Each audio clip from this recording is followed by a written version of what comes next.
Nah, ini gue ada pertanyaan bro. Kan Grayscale ini kan dia ada trustnya dalam bentuk Bitcoin ya. Dari Singapura dari tahun 2022, ada Grayscale juga Ethereum dan juga XRP. XRP itu di Grayscale juga ada trustnya bro. Tapi bukan bentuknya ETF seperti yang IBIT-nya Bitcoin. Ya. Nah ini Grayscale per hari ini itu filing proposal bro. Ya kita lihat di sini dia filing proposal untuk XRP itu jadi ETF. Nah menurut lo apakah ada narasinya secara price action, apakah kita sudah melihat beritanya ini pricingnya atau belum bro? Coba kita lihat price action dari XRP dan kira-kira arahannya kemana bro ini? Oke, XRP memang yang paling terdepan ya untuk dia filing ETF ya.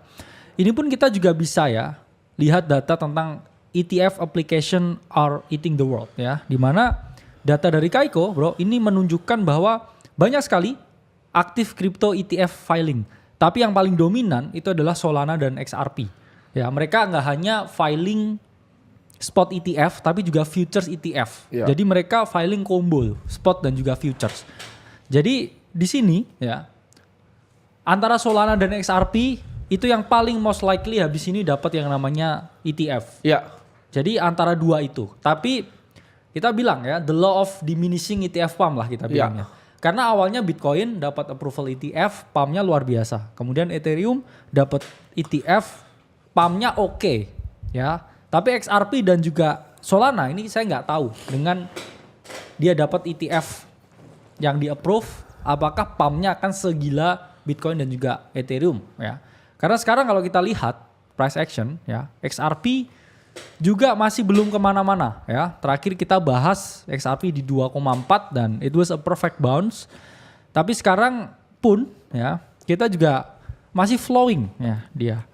Dia udah hit di 3,4 dan cara price action memang ini price action yang masih menunggu ya.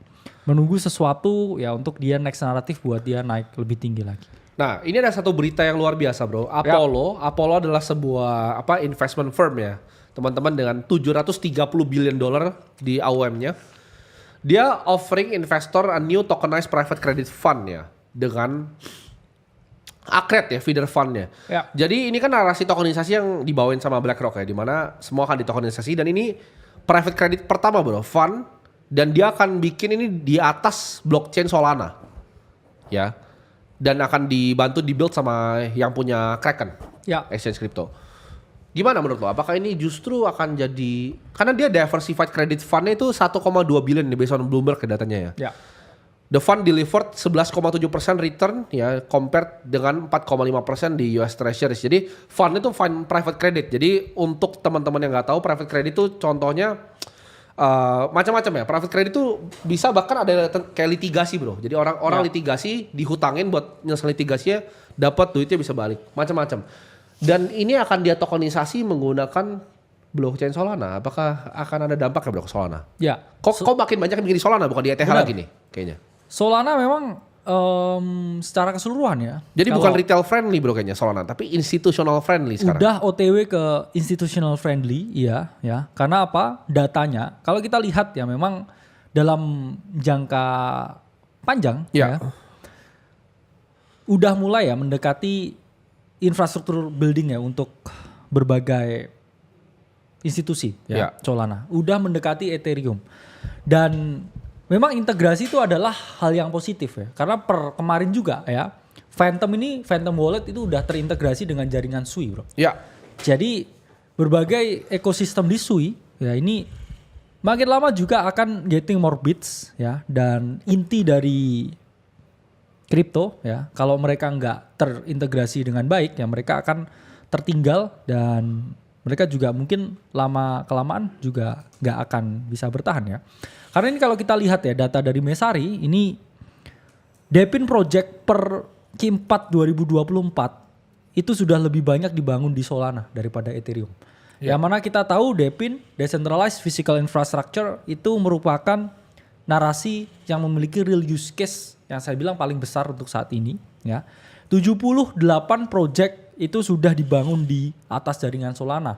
Sementara di jaringan Ethereum yang mana dia udah mengudara lebih lama, hanya 74 project Depin yang dibangun di atas Ethereum.